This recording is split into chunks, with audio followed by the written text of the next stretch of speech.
देश में 24 घंटे में कोरोना के 1,45,000 से ज्यादा नए मरीज सामने आए। 794 लोगों की मौत भी हुई। आज मरीजों की संख्या 1.5 लाख के पार पहुंचने की आशंका। महाराष्ट्र में लौट सकता है फिर से लॉकडाउन। कोरोना पर सर्वदलीय बैठक में सीएम उद्धव ठाकरे का बड़ा बयान। कहा, राज्य में 8 दिन के सख्त लॉकडाउन की जरूरत। आज टास्क फोर्स की बैठक में होगा फैसला।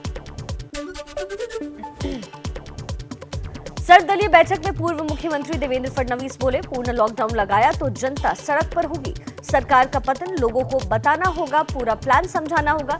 जनता को ध्यान में रखकर ही फैसला ले सीएम। महाराष्ट्र के डिप्टी सीएम अजीत पवार ने कहा, सीएम के फैसले के साथ खड़े हैं, लेकिन पुणे और पिंपरी चिंदवाड़ के लिए 1 हफ्ते की छूट और स्थानीय प्रशासन को फैसले का अधिकार देने की लगाई गुहार।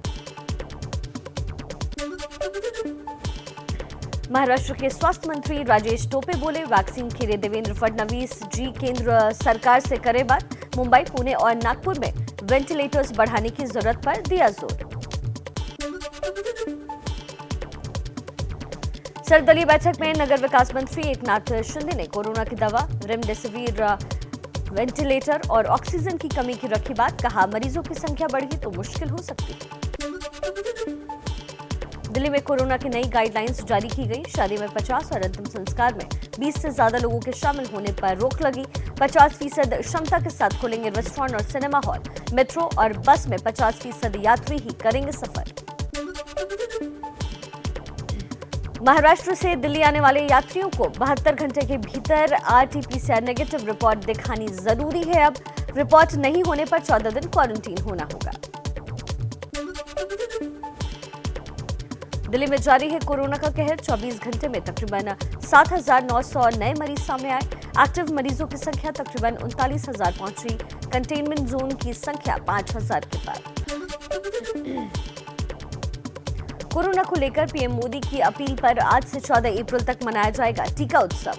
पीएम ने सभी राज्यों के सीएम के साथ बैठक में टीका उत्सव मनाने और ज्यादा से ज्यादा लोगों को टीका लगाने पर जोर दिया।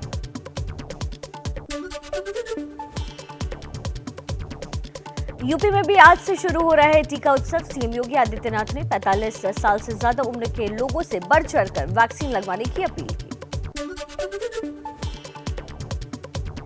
देश में कोरोना वैक्सीनेशन की रफ्तार तेज करने की कोशिश हुई तेज। आज से सरकारी और निजी दफ्तरों में लगेगा टीका।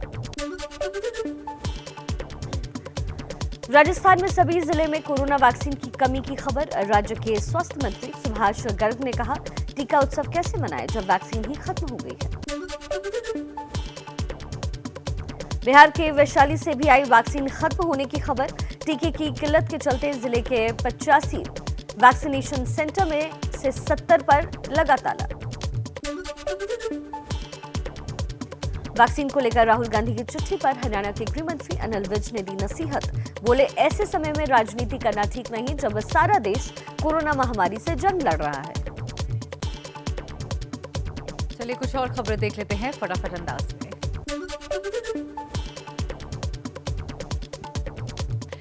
यूपी के गोरखपुर में भी नाइट कर्फ्यू का ऐलान। आज से रात 9 बजे से सुबह 6 बजे तक रहेगा कर्फ्यू। राज्य में एक दिन में 12,727 केस सामने आए। लखनऊ में धार्मिक स्थलों में एक बार में 5 से ज्यादा लोगों के जाने की इजाजत नहीं। यूपी के मुख्यमंत्री योगी आदित्यनाथ ने दिया आदेश।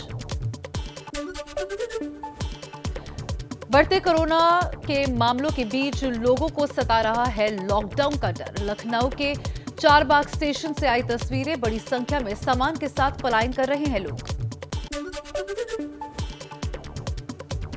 बढ़ते कोरोना और लॉकडाउन की आशंका से घर लौट रहे हैं दूसरे राज्यों में काम करने वाले लोग। हरियाणा के रेवाड़ी जंक्शन पर दिखी सैकड़ों लोगों की भीड़। एमपी के झाबुआ में सड़कों पर दिख रही महाराष्ट्र और गुजरात से लौटने वालों की कतार। लॉकडाउन की खबरों के बीच घर लौट रहे हैं लोग।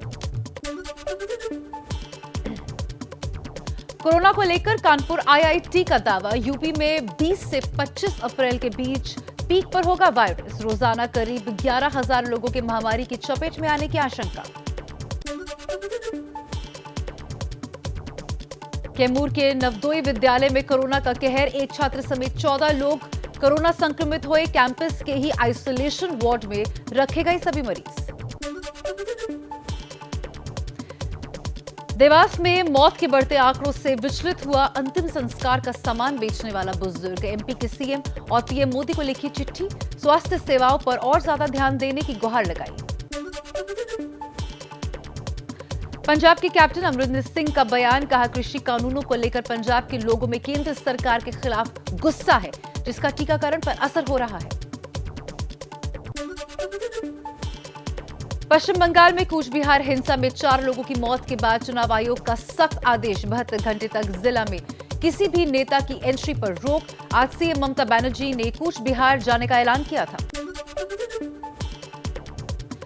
बंगाल में हिंसा को देखते हुए चुनाव आयोग का बड़ा फैसला, 5वें चरण के चुनाव से 72 घंटे पहले प्रचार खत्म करने का दिया निर्देश। पहले 48 घंटे पहले खत्म होता था प्रचार।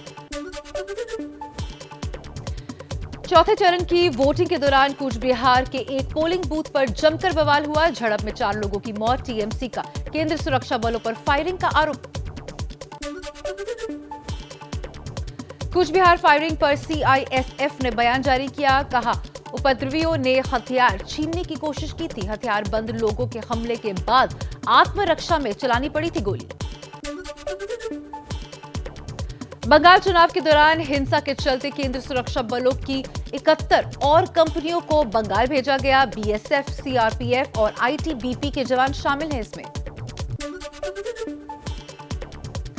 सिलीगुड़ी की रैली में कूच बिहार हिंसा पर बोले पीएम मोदी, कहा जो हुआ वो बेहद दुखद। ये घटना टीएमसी के गुंडों की बौखलाहट दिखाती है। बंगाल में ममता की मनमानी और नहीं चलने देंगे, उनका जाना तय है।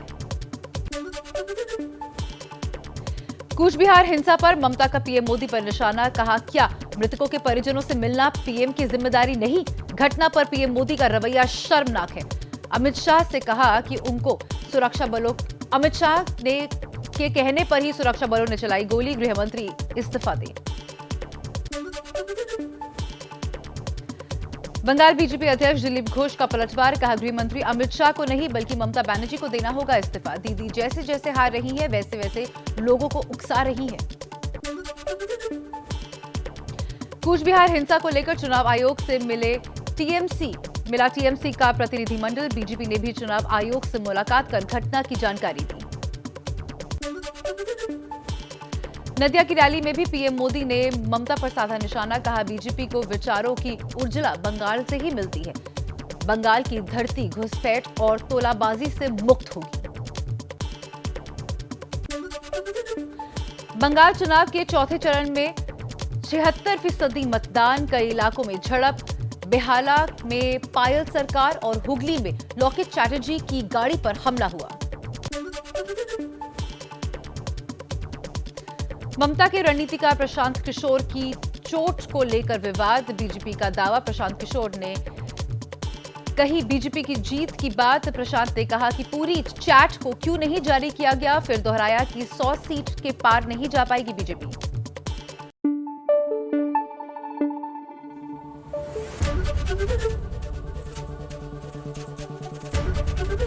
एबीपी न्यूज आपको रखे आगे।